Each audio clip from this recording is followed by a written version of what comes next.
time when somebody came to bring you bad news? Like, oh, this cool thing you thought was going to happen, turns out that's not happening anymore. Oh, you were going to win the lottery. Sorry. We thought we were going to Disney World, not so much. Or, somebody got sick, doesn't look good. It was a confrontation kind of a thing. Somebody came to you like, I have to tell you this, buddy. Look, you stink lately. You're just, and here's why. A, B, and C, you can't refute it, You might not remember an exact time, but I can tell you from experience, the delivery makes a difference. Doesn't it? Yes, it does. Actually, I'll adjust that a little bit. It's not really so much about the words as much as it is the attitude. It's the attitude behind it that really makes the difference. What is this person's opinion of me? Do they actually care about me? Or, do they think maybe I deserve whatever I'm getting? Or, maybe they don't like me, and this actually maybe secretly makes them a little bit happy that they get to tell me this. These thoughts go through your mind. We're getting a little tinny effect back up here, Jake. I don't know if you can. I'm sure you will. The attitude behind the news makes a difference to what you hear. If you ever had a teacher that didn't like you, or at least you thought they didn't like you, no, all of your teachers loved you. You were amazing. All right. So, some of you are the teacher. When somebody comes to you and they don't like you and they're like, wow, I got all this, blah, blah, blah, blah. What do you hear? You hear nothing. Just like Charlie Brown, right? You can't hear it. You can't hear it. The Apostle Paul will tell you it's not different with the gospel. It's not different.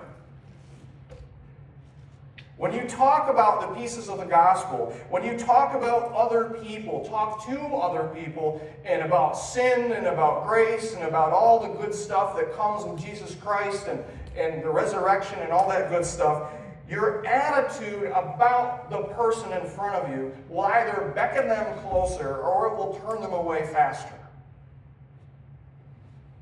The words, we concentrate so much on the perfect word. It's not the perfect words. I'm telling you, it's the heart behind the words that most counts. Yeah. We're walking through this first chapter in Paul's letter to the Romans, and Pastor Mike took on, I would say, it felt like the hardest part of the gospel, which is what? The sin part. Right? Yeah, sinner. Okay? Sin against God justly deserves a sentence. And sin against God actually justly deserves not just any sentence, but according to God, the wages of sin is death. It's the end of this life. That's what justice would provide us if we got what we deserved.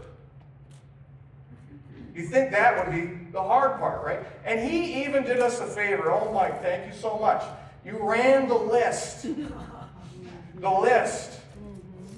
Some of you ought to read the list. And I don't say that to like, I know you. But some of you should read the list. And I said, because it's been a while since I read the list. And some of those actually kind of like jarred my memory. Wait, I didn't even remember that being in there. Oh, enviousness. Well, I knew about that. Slander. That's not good either. Disobedience to parents, heartlessness, arrogance, faithlessness is a sin. Ruthlessness is a sin. Insolence is a sin. Gossip, boasting, deceit. Oh, this is a fun one. Senselessness. The ignoring of godly wisdom is sinful. What? Senselessness. Strife. Strife. No, it's sinful. It's sinful. There's nothing, and get this, there's nothing a person that can use to just sort of blame their guilt away on somebody else. Well, if they weren't so naughty, I wouldn't have sinned. Therefore, they get that doesn't work like that, Paul says. And guilt doesn't erode with time. Your sin doesn't get less sinny, 10 years later or 20 years later. That's not how it works. It still is what it was. And good deeds don't balance out bad ones. That's a trick we've all tried. I'm terrible, but I'll be very good over here for a nice line I'll make up. That's not how it works. It's not justice. That's not what justice is. But get this. As Pastor Mike said, there's a part two. And it's very important you hold on to the part two. You can't just stop at part one, because that makes us all, part one, if you stop there, this is all just kind of hopeless and gloomy and terrible. I mean, really, it's hopeless. That's the point of chapter 1. You are otherwise hopeless. Unless God does something for you, you have no power to put it in motion. There's a part 2. I had a friend, sometimes I'd go over to his house. People did things like that then. I don't know if they still do. You got a friend sometimes, you got a good enough friendship, you just drop in whenever and nobody cares and they just expect you and you're, pull out a chair, get some food, whatever. I had that kind of a friend, and so I'd drop in, and he always had the news on. Always had the news on. Drove me crazy. I don't want to hear the news all the time, but he did, And the more he listened to the news, the darker, the more negative he got, right? And he'd just kind of go into these long spiels. Man, things are getting so bad anymore. Man, it's just awful out there.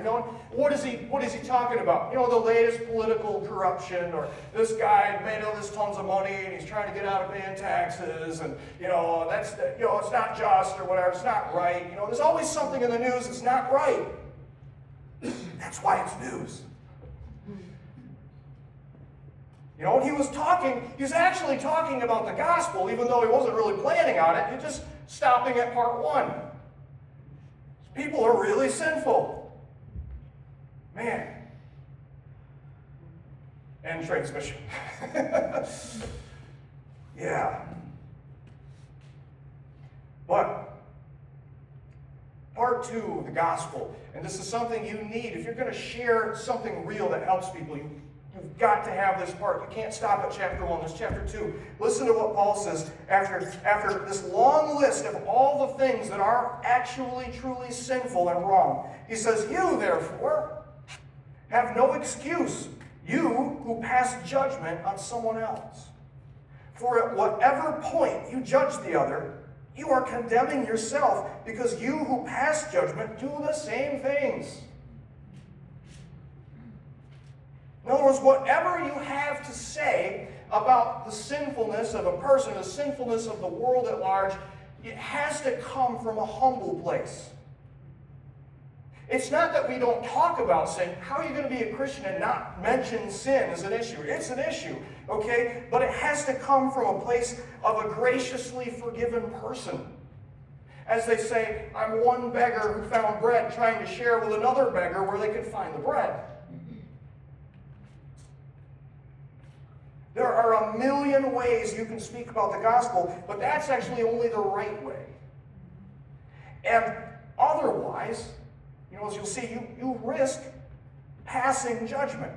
Now, people actually believe judgment is like just pointing out something somebody did that's wrong. You've judged me. Well, no, that's not what that is. That's discernment. I'm saying an action that I see in front of me is either right or wrong. Everybody has to be able to discern that. Otherwise, I'm just going to live however.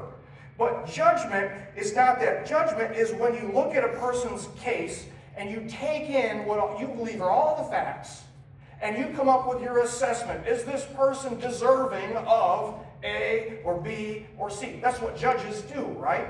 They take in all the facts of a person's case. That person has the chance to say, well, I did this because of this, and this came up, and this is what happened. And, they take all of that in, and their great omnipotence. That's a joke, There's only one omnipotent. Right? That's God. He knows all the stuff. But they try, right? They try. And they ask this question, what do I think they deserve? What do they deserve? Based on what I know. And a huge sign that you may be creeping into passing judgment is when you're constantly thinking or talking about what you think a person deserves in a different way than you think about what you deserve. That's a danger zone. Big danger zone. They deserve this for what they did. They deserve that for what they did. Wait a minute. Now, you've got to listen to this next part, okay? This is important for you because you're thinking very natural thoughts, which is, yeah, but some things are worse than other things. Some things do more damage than other things. It's true. Yeah. But there's this universally understood thing. okay? And you know it. You may not have ever touched Christianity in your whole life, but it's like built in. You know that for you to be able to look at someone and assess how bad they are and what they should get for how bad they are, you have to be able to do it from a position of not being one of those lawbreakers yourself. Or it just doesn't, there's a gear in there that doesn't go past another gear, right? Called the hypocrisy gear. Just made that up. Be impressed. Right? Right? The only way your soul will allow you to stand in judgment of someone else and rate what someone else is doing and compare it to you, compare it to other people, is, if you see other people as being a different level of sinful. And I want to just draw your attention to this next sentence in the passage. He says, now, he goes, we know that God's judgment against those who do such things is based on truth. In other words, if God judges someone, it's based on complete and accurate information that only He has. He has that ability. That's His seat. He knows all. He knows all the hidden things. He knows all the exposed things. He's got all the info. If God makes a judgment, it's a just judgment. We know that. But then he goes, so when you, a mere man, pass judgment on them and yet do the same things, do you think you will escape God's judgment? It's just kind of a nice, well, it doesn't even sound that nice, but it's kind of a gracious way to say that you and I are people who have done the things in the list. And if you're like, I haven't done all the things in the list, well, you've done some of the things in the list. You're like, you may step back and you may go, well, I've done those things in the list, but I've never done those things in the list. Well, okay. All right. Yeah, maybe. That might not even be completely true, but maybe. But the list is the list. If you're on the list, you're on the list. You made it. But Jesus warned us about the judgment business. And here's the thing, it's not always easy to recognize when you're slipping into judgment. That's why I think this part 2 might be even harder than part 1. It's easy to recognize sin. Anybody can do it, especially if you're on the other side of it. How do you know though? I mean, it's so natural to slip into it. You start thinking, well, yeah, I've done level 1 sin, but that's level 3 sin. Okay, therefore, I am in a special position to be able to judge sin that's at least level 2 or level 3. Come on, I mean, you know, when you hear it, like, that's dumb. Yeah, I'm not saying anything, but we know we're getting into trouble. Well, number 1, when we start breaking out the rating system. You know what I mean. You catch yourself saying little things in your head out loud. Well, at least I've never done that. Or at least I'm not like that. Or my personal favorite, and there was a beautiful story Jesus tells about this one. Thank God I never did that. Thank God I'm not a sinner like that guy's a sinner. Uh-huh. Yeah, Ramon, you're nodding your head because you know the passage I'm talking about, right? Like, yeah. You catch yourself breaking out the rating system. Oh, not so good. Here's another one that's kind of a subtle giveaway, okay? This is even harder. I had to think about this. I want you to know I had to think about this. No mention when we don't mention our own sin hardly ever. It's rough. It's rough. If you're trying to graciously share the gospel and how important it is, and you're trying to, basically glorify God, be the salesman for Jesus that's actually the one true thing that should be sold in the world for free. And you're trying to portray everything as it is and how badly we need forgiveness and all that stuff. You got to be careful if there's no mention, not even any insinuation of your own desperate need for forgiveness because of your sin. It doesn't have the same impact as hearing from someone who is willing to acknowledge, yeah, I think I've got about a 9 out of 10 on that list there. I think I don't know where I am, but I know I'm on. To be able to just acknowledge that and talk some about it. And I'm not promoting that you tell every stranger every last rotten thing that you've ever done. I actually don't think that's a very wise idea. In fact, some things you probably should only share with the most trusted person who you know from their track record. They're trustworthy. They are for you. They're not against you. They're with you. Those things require discernment. But as Christians, we have to be careful, and the public and one-on-one and the social media world, wherever we are, not to accidentally portray ourselves as someone who barely needed forgiveness. They needed some forgiveness, but not as much as the other obvious people that need tons of forgiveness. You got to be careful.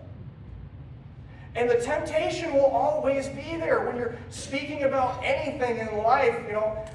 You instantly you may think, man, I think I've done some terrible stuff. Oh, yeah. I think I'll just leave that word out.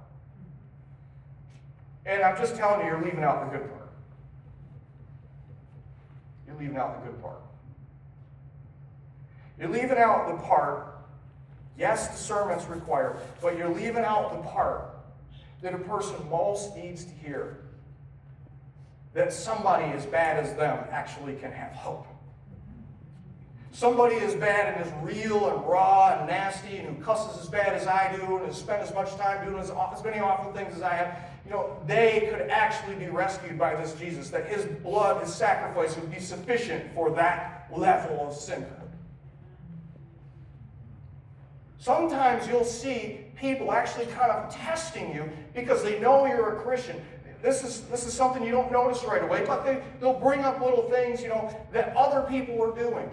Like, man, that guy on TV, boy, he did all that, blah, blah, blah. I bet you think he's going to go to hell, huh? Maybe not like that, but something similar. And you don't even realize it, but they're testing your reaction. Because somewhere inside they know, actually, I've done something similar, or I've done that exact thing, and they're looking, is there actual grace for somebody at my level? Is there? You gotta be careful. You gotta be careful. The grace of Jesus Christ is actually on display at all times in our conversation and how we react to people's sin and our attitude. Yeah.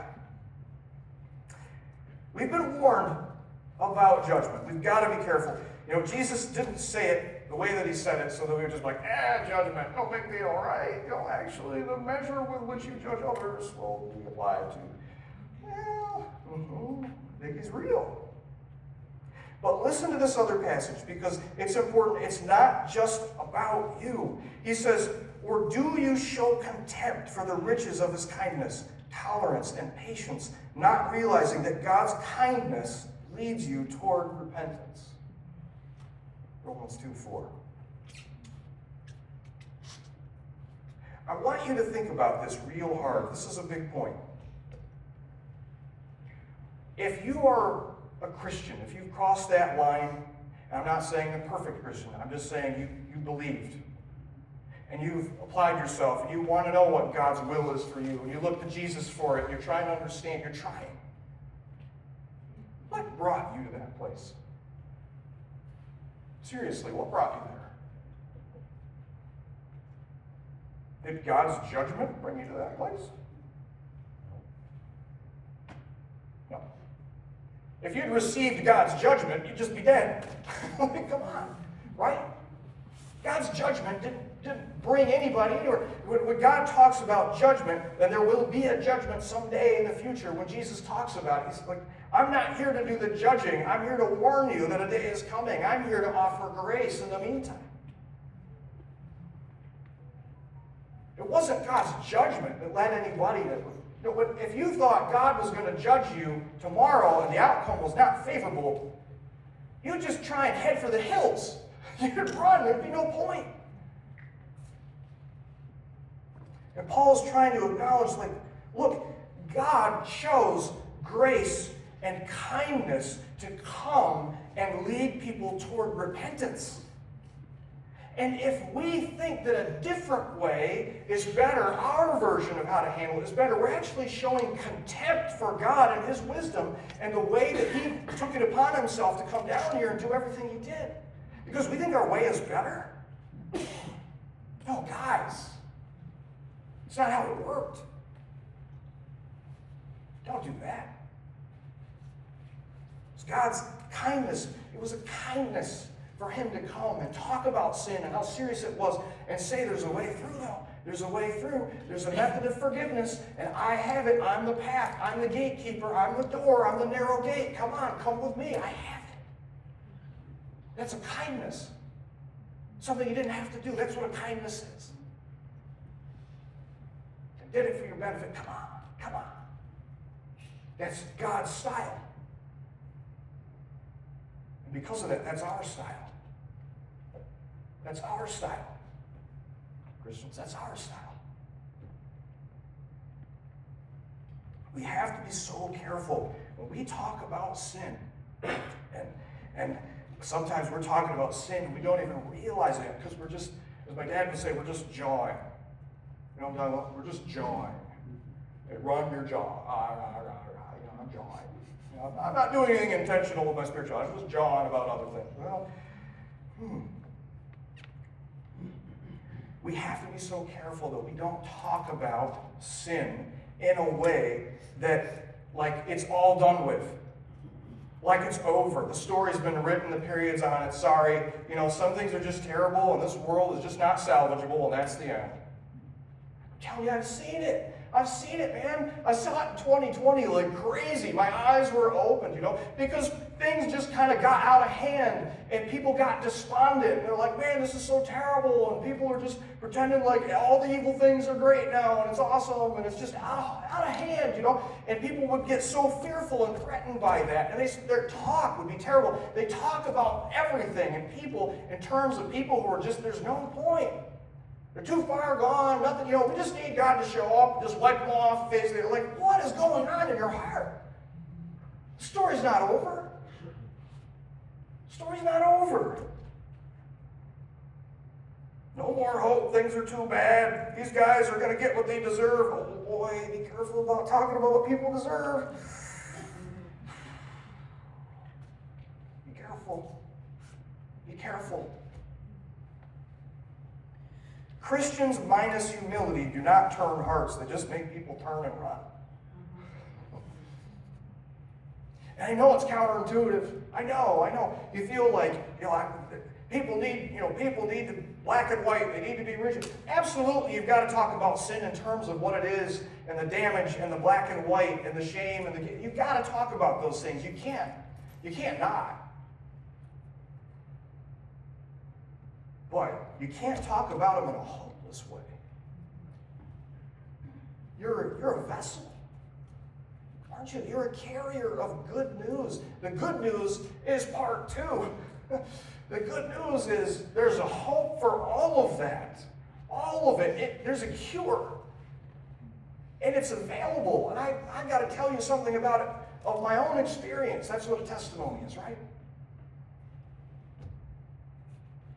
I just want to say, I promised you guys, if you stuck with me through this thing, this Romans thing, that you would gain more confidence in the gospel, in your own need of the gospel, your own understanding. So, you know, when you understand you're saved, you really like understand you're saved, right? That's a goal here. But out of that comes this other thing. If you really understand and have confidence in that, You can have so much more confidence in sharing that with somebody else. That's our calling as Christians. 100%. Just like Dave said earlier. But I'm going to be real. Like, that's all true. But like when you drive home, something happens in the distance from like here to home. I know, because I drive a distance too. It's like 5 minutes, right? You know, something happens in the car. It's like, what happened? I don't know. I was so spiritual right here in church, but then I got home and I was like, I'm not sure I want to do that. I don't know how. And you know, all these like fears and like objections to doing what's right come up. You know, like, oh yeah, but that wouldn't work there. Or they would never listen to that. That will never blah blah blah blah. The truth is, it's kind of like nerve-wracking for a lot of people to think about even touching the subject of the gospel with somebody that doesn't already believe. Like, am I not telling the truth? Like, some people just like, they have this incredible conviction about it. They see, man, they could be so different for them. They could be so uplifted. They wouldn't understand the concept, the hope, and they'd be jumping out of their socks in the morning if they do, but I don't know what to do. And sometimes we think, man, I gotta like, God's gotta like download the perfect words for me to like start something, and until I get them, you know, and honestly, sometimes you do get something to start a conversation with, and that's amazing. But it just occurred to me this morning. I'm sorry, it's true. It just occurred to me this morning that many, many people every single day are trying to start a conversation about the gospel with you, and they don't even know it. And neither do you. And here's the problem, it's camouflaged. Here's how it goes. They start talking, and they're just complaining. They're just complaining. You're like, I've never met anybody that complained before. Haven't been out of the house in a while, huh? They're just complaining. What do people complain about? Everything, okay? But really, what do they complain about? What's everything? What really gets under their skin? They're complaining about sin. Absolutely. Those government officials don't do what they're supposed to do. You know, those people are getting away with it. Those people are stealing from the poor and giving to the rich. Those people are so deceptive. Those people, use this trickery to keep power. Those people at work even, it's not just like politics. It's work. Those guys, those no good, blah, blah, blah, blah, blah. They left this undone. They don't want to work. Nobody wants to work, blah, blah, blah, blah. All people do is complain about sin of other people. And when they think of it, they're thinking about what they deserve.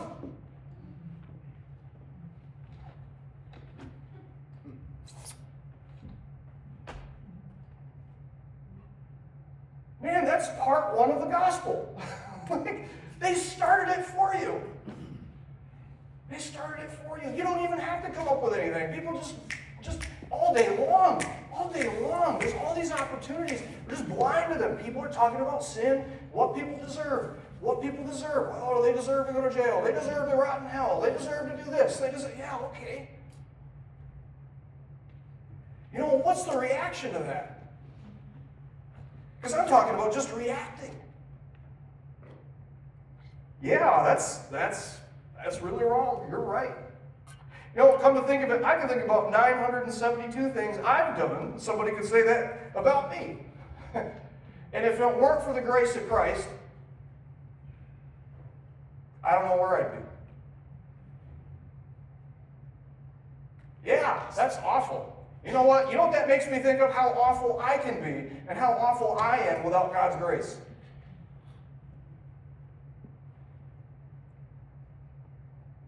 Yeah, I'm not in any place to judge. I just know it's what Christ did for me on the cross, or I'd be in the same predicament. You got a way to save yourself. They started the conversation for you. They didn't even know. If you open your eyes to that kind of opportunity, you'll realize, wow, actually, people are begging to talk about sin. Begging. Man, open my eyes. So what if we just, instead of dreaming up, the most amazing thing to start in with, or some amazing trip, or blah, blah, blah, what if we just made this simple commitment to keep our eyes peeled, for a chance to respond with our personal testimony.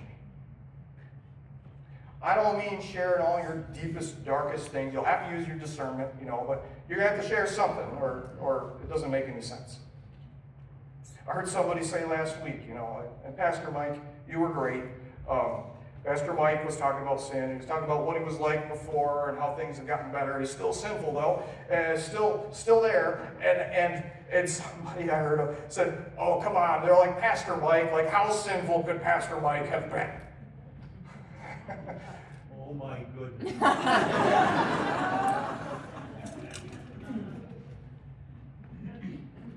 And it was so hard not to respect. No, I'm just kidding. This is my moment. I've been waiting years. No, it's not like that. It's not like that. He's been waiting for years, I think. But no, I mean, that's your chance to clarify. That's your chance to actually, I actually want you to hear something. I've been a liar. I've stolen before. I've done, I've looked somebody in the eye and told them a lie. I've done that. I need you to know I'm actually very capable of the list. As much as anybody. And my humility brought me to a place of surrendering my life to Jesus and saying, you know what, you have to forgive me. I don't have any other option. So what if we just made a not subtle, but an intentional commitment to be willing to keep our eyes peeled and take that conversation, that part one conversation to part two? Man, we're going to be having a lot of interesting conversations. That's right. A lot of them. Next week, we're going to hit up chapter 3. I'm going to let you guys go. You've heard enough. You've heard enough. Father, thank you so much for providing us your word to humble us, Lord. Not just to humble us as punishment, Lord, but to humble us and free us up for eternity. Free us up to be able to receive forgiveness and to look at our brothers and sisters with forgiveness in our eyes and be ready to offer it, Lord. You created this plan. God, help us never to show contempt for it. Let us not resent the idea of humbling ourselves and offering grace to other people. Let's not get caught up in what people deserve. God, protect us from that. Forgive us for the times that we have been judgmental. Help us not to forget discernment. Help us not to forget what sin really is and what it means. But God, let us also never forget the attitude we should carry when we bring it. In Jesus' name I pray. Amen. Amen. Our prayer team will be up at the front in just a matter of moments. If you want prayer